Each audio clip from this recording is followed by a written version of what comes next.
कैसे भाग भाग कर काम कर रहा है पवन। हाँ तो क्यों नहीं करेगा। आखिर उसकी बहन निधि की सगाई जो है, दूसरे शहर से आए रिश्तेदार वापस में बतिया रहे थे और घर वाले काम निपटाने में व्यस्त थे। लेकिन क्यों बार बार भाई है बहन है कहकर जताया जा रहा थे तो पवन और सोनाली बुआ ममेरे भाई बहन। किंतु क्या कारण था कि रिश्तेदार उनके रिश्ते को यूं रेखांकित कर रहे थे। पता नहीं मम्मी जी को क्या हो गया है, आंधी हो गई है बेटे के मुंह में। और क्या बुआ जी भी नहीं देख पा रही कि सोनाली क्या गुल खिलाती फिर रही है। बड़ी भाभी सुबह नाश्ता बनाते समय रसोई में बुदबुदा रही थी। रसोई में काम के साथ चुगलियों का शौक काम की सारी थकान मिटा देती है। साथ में सब्जी काटती छोटी भाभी भी बोली, हाँ कल रात देखा मैंने कैसे एक ही रजाई में पवन और सोनाली सबके सामने, कोई उन्हें टोकता क्यों नहीं। अरे मम्मी, जब उन दोनों को कोई आपत्ति नहीं, उनकी माताओं को कुछ दिखता नहीं, तो कौन अपना सिर अखली में देकर मुसली से कुटवाएगा। बड़ी भाभी की बात में दम था। रिश्तेदार पीठ पीछे बात करते थकते नहीं, परंतु सामने बोलकर बिल्ली के गले में घंटी कौन बंधे। जो हो रहा है होने दो, मजा लो, बातें बनाओ और तमाशा देखो। जब से सोनाली किशोर अवस्था की पगडंडी पर उतरी तभी से उसके ममेरे भाई उससे 12 वर्ष के बड़े पवन ने उसका हाथ थाम लिया। हर पारिवारिक समारोह में उसे अपने साथ लिए फिरता, अपनी गर्लफ्रेंड की रोचक कहानियां सुना उसे गुदगुदाता। सोनाली भी पवन भैया के आते ही और किसी की ओर नहीं देखती, उसे तो बस पवन भैया की रसीली बातें भाती। बातें करते हुए पवन कभी सोनाली का हाथ पकड़े रहता, कभी कमर में बाहर डाल देता, तो कभी उसकी नर्म बाहें सहलाता। देखते ही देखते 1-2 सालों में पवन और सोनाली एक दूसरे से बहुत हिल मिल गए। सोनाली उसे अलग अलग लड़कियों के नाम लेके छेड़ती तो पवन उसके पीछे भागता और उसकी पकड़ मकड़ाई में पवन उसके बदन के भिन्न हिस्सों को अपनी बाहों में भींच लेता। कच्ची उम्र का तजका कहे या भावनाओं का जुआर, पवन की उपस्थिति सोनाली के कपोल लाल कर देती। उसके नयन कभी शरारत में डूबे पवन के साथ उठखेलिए करते तो कभी मारे हया के जमीन में गड़ जाते। हर समारोह में पवन उसे लेके एक ही रजाई में घुस जाता। ऊपर से तो कुछ ज़्यादा दिखाई नहीं देता, किंतु सभी अनुभव करते कि पवन और सोनाली का हाथ आपस में उलझे रहते। रजाई के नीचे कुछ शारीरिक छेड़खानी भी चलती रहती। उस रात पवन अपनी नवीनतम गर्लफ्रेंड का किस्सा सुना रहा था और सोनाली पूरे चाव से रस ले रही थी। पवन भैया, आपने उसका हाथ पकड़ा तो उसने मना नहीं किया। अरे सिर्फ हाथ नहीं पकड़ा, और भी कुछ किया। पवन ने कुछ इस तरह आंख मटकाई कि उसका किस्सा सुनने हेतु सोनाली उसके और करीब सरक आई। मैंने उसका चेहरा अपना हाथों में ले लिया और कहते हुए पवन ने सोनाली का मुंह अपने हाथों में ले लिया और फिर डेमो दिखाते हुए अपनी जबान से झट से उसके होठ चूम लिया। अकस्मात हुई इस घटना से सोनाली अचंभित तो हुई, किंतु उसके अंदर की पड़ोसी ने नेत्र मूंद कर इस क्षण का आनंद कुछ इस तरह लिया कि पवन की हिम्मत चौगुनी हो गई। उसने उसी पल एक चुंबन अंकित कर दिया सोनाली के होठों पर। उस रात जब अंताक्षरी खेल खेला गया तो सारे रिश्तेदारों के जमावड़े के बीच सोनाली भी गई। शर्म आती है, मगर आज ये कहना होगा, अब हमें आपके कदमों में ही रहना होगा। उसकी आंखें उसके चेहरा के साथ कुछ ऐसी सांठगांठ कर बैठी कि पवन की तरफ उठती उसकी नजरें देख के सभी को शक हो गए। जो लज्जा उसका मुंह ढक रही थी उसी ने सारी पोलपोटी खोल दी। अरे सोनाली, ये 1968 की फिल्म पड़ोसन का गाना तुझे कैसे याद आ गया। आजकल के बच्चे तो नए नए गाने गाते हैं। ताई जी ने तो ये भी कह दिया। जब पवन और सोनाली की माताएं गपशप में व्यस्त हो जाती, अन्य औरतें उन दोनों की रंगरलियां देख चटकारे लेती। पवन की उम्र सोनाली से काफी अधिक थी, सो उसकी शादी पहले हुई। पवन की शादी में सोनाली ने खूब धूम मचाई रखी, किंतु यहाँ अन्य सभी भाई बहन भाभी भाभी कह नई नवेली दुल्हन रानी को घेरे रहते। वही सोनाली केवल पवन के आसपास नजर आती। सब रिश्तेदार भी हैरान थे कि ये कैसे रिश्ता था दोनों के समक्ष। क्या अपनी शारीरिक इच्छा एवं इश्कबाज स्वभाव के चलते दोनों अपना रिश्ता भी भुला बैठे थे। सामाजिक मर्यादा को ताक पर रख के दोनों बिना किसी झिझक के वो करते जो चाहते, वहाँ करते जहाँ चाहते। उन्हें किसी की दृष्टि नहीं चुभती थी, उन्हें किसी का भय नहीं था। पवन की शादी के बाद भी हर परिवार गोष्ठी में सोनाली ही उसके निकट बनी रहती थी। एक बार पवन की पत्नी रानी ने सोनाली और पवन को हाथ में हाथ लिए बैठे देखा। उसे शंका इस कारण हुई कि उसे कक्ष में प्रवेश करते देख पवन ने अपना हाथ वापस खींच लिया। बाद में पूछे जाने पर पवन ने जोर देकर उत्तर दिया, क्या माने यार, मेरी बहन है ये। उस बात को करीब 4 वर्ष के अंतराल के बाद आज सोनाली लगभग भुला चुकी थी। अगले दिन सोनाली की सगाई थी। लड़का को माता पिता ने ढूंढा था। शादी से जुड़े उसके सुनहरे सपनों सिर्फ प्यार मोहब्बत तक सीमित थे। उसका अधिकतम श्रेय पवन को जाता था। सालों से सोनाली को एक प्रेमावेशपूर्ण छवि देखा के प्रेमालाप के किस्से सुनाकर उसने सोनाली के मानस पटल पर बेहद रोमानी कल्पनाओं के जो चित्र अंके थे उनके परे देखना उसके लिए काफी कठिन था।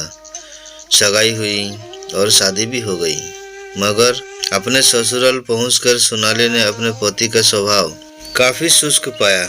ऐसा नहीं कि उसने अपने पति के साथ तालमेल करने की चेष्टा नहीं की।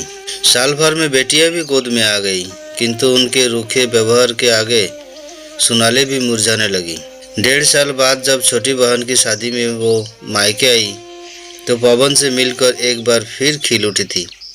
शादी में आई सारी औरतें सोनाली और पवन को एक बार फिर समीप देख अचंभित थीं। अब तो शादी भी हो गई, बच्ची भी हो गई, तब भी हद है भाई सोनाली की। बड़ी भाभी बुदबुदा रही थी कि रानी रसोई में आ गई। क्या हुआ भाभी? रानी के पूछने पर बड़ी भाभी ने मौके का फायदा उठाते हुए सरलता और बेबाकी से कह डाला, कहना तो काफी दिनों से चाहती थी रानी, पर आज बात उठी तो बता ही देती हूँ। जरा ध्यान रखना पवन का। ये सोनाली है ना, शुरू से ही पवन के पीछे लगी रहती है। अब कहने को तो भाई बहन है, पर क्या चलता है दोनों के बीच ये किसी से छिपा नहीं है। तुम पवन की पत्नी हो, इसलिए तुम्हारा कर्तव्य है अपनी गृहस्थी की रक्षा करना। सो बता रही हूँ। बड़ी भाभी की बात सुन के रानी का चिंतित होना स्वाभाविक था।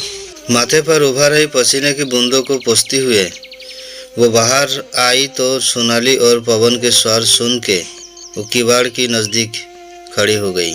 कैसी चुप सी हो गई सोनाली, क्या बात है? मेरी सोनाली तो हमेशा हंसती खिलती रहती थी, पवन कह रहा था और साथ ही सोनाली के केसों में अपनी उंगलियां फिरता जा रहा था। पवन, आप जैसे कहीं मिल जाता तो बात ही क्या थी। क्या यार, हम भाई बहन क्यों हैं? क्या कुछ भी नहीं हो सकता है? कहते हुए सोनाली पवन की छाती से लिपट के खड़ी थी कि रानी कमरे में प्रविष्ट हो गई। दोनों चमक गए और जल्दी स्वयं को व्यवस्थित करने लगे। भाभी आओ ना, मैं पवन भैया से कह रही थी कि इतना सुहावना मौसम हो रहा है और ये है कि कमरे में घुसे हुए हैं, चलो ना छत पर चलकर कुछ सेल्फी लेते हैं। कहते हुए सोनाली पवन का हाथ पकड़कर खींचने लगी। नहीं, अभी नहीं, मुझे कुछ काम है इनसे। रानी के रुखाई से बोलने के साथ ही बाहर से बुआ जी का स्वर सुनाई पड़ा, सोनाली जल्दी आ, देख जमाई राजा आया है। सोनाली चुपचाप बाहर चली गई। उस शाम रानी और पवन का बहुत झगड़ा हुआ। बड़ी भाभी ने भले ही सारा ठिकरा सोनाली के सिर फोड़ा था, पर रानी की दृष्टि में उसका अपना पति भी उतना ही जिम्मेदार था, शायद कुछ अधिक, क्योंकि सोनाली से कई वर्ष बड़ा था। आज पवन का कोई भी बहाना रानी के गले नहीं उतर रहा था, पर अगले दोपहर फिर रानी ने पाया कि सोनाली सेल्फी ले रही थी और उसी बहाने उसका एवं पवन का चेहरा एकदम चिपका हुआ था। ये कार्यकलाप भी सभी के बीचों बीच हो रहा था। सभी की आंखों में एक मखौल था, लेकिन होठों पर चुप्पी। रानी अंदर से कुछ चटक गया। पवन की ओर उसकी वेदना भरी दृष्टि भी जब बेकार हो गई, तब वो अपने कमरे में आकर निढाल हो बिस्तर पर लट गई। पसीने से उसका पूरा बदन भीग चुका था। आंख मूंद कर कुछ क्षण यूं ही पड़ी रही, फिर अचानक ही उठकर पवन के अलमारी में कुछ टटोलने लगी और ऐसे अचानक ही उसके हाथ एक गुलाबी लिफाफा लग गए, जैसे इसे ही ढूंढ रही थी। वो फौरन खोलकर पढ़ने लगी। पवन जी, कम से कम यहाँ तो आपको भैया कहने से मुक्ति मिली। मैं कैसे समझाऊं अपने मन को? यह है कि बार बार आपकी ओर लपकता है। क्या करूं? भावनाएं है कि मेरी सुनती ही नहीं, और रिश्ता ऐसा है कि इन भावनाओं को अनैतिकता की श्रेणी में रख दिया है। ये कहाँ फंस गई मैं? जब से आपसे लौ लगी है अन्य कहीं रोशनी दिखती ही नहीं। आपने तो पहले शादी कर ली और अब मेरी होने जा रही है। कैसे स्वीकार पाऊंगी मैं किसी और को? कहीं अंतरंग पलों में आपका नाम मुंह से निकल गया तो सोच कर ही कांप उठती हूँ। कुछ तो उपाय करो। हर पल आपके प्रेम में सराबोर, बस आपकी सोनाली। रानी के हाथ कांप गए, प्रेम पत्र हाथों से छूट गए, उसका सिर घूमने लगे।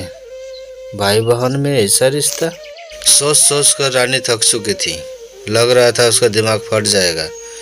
हालांकि कमरे में सन्नाटा बिखरा था, पर रानी के भीतर आंसुओं ने शोर मचाया हुआ था। इस मन मस्तिष्क की उहापोह में उसने एक निर्णय ले लिया। वो उसी समय अपना सामान बांध के मायके लौट गई। सारे घर में हलचल मच गई। सभी रिश्तेदार गुपचुप सोनाली को इसका दोषी ठहरा रहे थे, लेकिन सोनाली प्रसन्न थी। उसकी राह का रोड़ा स्वयं ही हट गया था।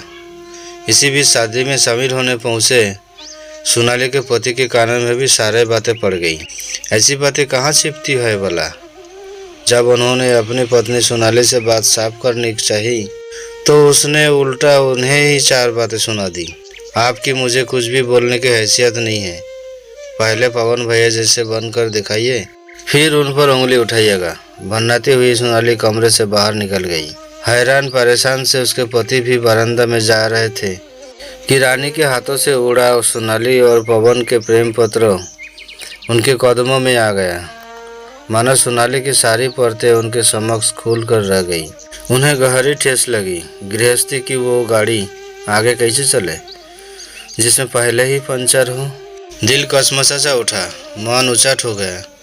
किसी को पता भी नहीं चला कि वे घर छोड़कर कब लौट चुके थे। एक अवैध रिश्ते के कारण आज 2 घर उजाड़ चुके थे। रिश्तेदारों द्वारा बात उठाने पर पवन ऐसी किसी बात से साफ मुकर गया। कैसी बातें कर रहे हैं आप लोग? शर्म नहीं आती? सोनाली मेरी बहन है।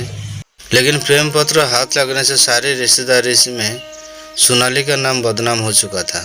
इसका भी उत्तर था पवन के पास। सोनाली छोटी थी, उसका मन बहक गया होगा। उसे समझाइए, अब वो एक बच्ची की माँ है। ये सब उसे शोभा नहीं देता।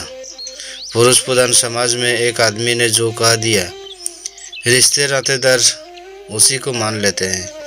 गलती केवल औरत के ही निकाली जाती है। प्यार किया तो क्यों किया? उसकी हिम्मत कैसे हुई कोई कदम उठाने की? और फिर यहाँ तो रिश्ता भी ऐसा है कि हर तरफ थू-थू होने लगी। सोनाली एक कमरे में बंद, अपना चेहरा हाथों से ढपे हुए, सिर घुटनों में टिकाए हुए जाने कब तक बैठी रही। रात कैसे बीती पता नहीं। सुबह जब मोहरी साफ सफाई करने गई तो देखा सोनाली का कोई सामान घर में नहीं था। वो रात को 2 अटैचियों में सारा सामान, जेवर, पैसे लेकर चली गई। महीने तक पता नहीं चला कि पवन और सोनाली कहाँ है। दोनों घरों ने कोई पुलिस रिपोर्ट नहीं कराई, क्योंकि दोनों घर जानते थे कि सच्चाई क्या है। फिर उड़ती उड़ती खबर आई कि मनाली के रिजॉर्ट में दोनों ने नौकरी कर ली है और साथ साथ रह रहे हैं, पति पत्नी की तरह, या वैसे ही, कौन जानता है। लाइफ इज आईना की कहानी सुनने के लिए शुक्रिया। दोस्तों, ये कहानी आपको कैसे लगा कमेंट में बताइएगा। और अगर इसी तरह कहानी आपको सुनना पसंद है तो सब्सक्राइब करके बेल आइकन को प्रेस कर दीजिएगा और एक लाइक भी साथ में कर दीजिएगा। दोस्तों को भी देखने के लिए शेयर ज़रूर कर दीजिएगा। नमस्ते।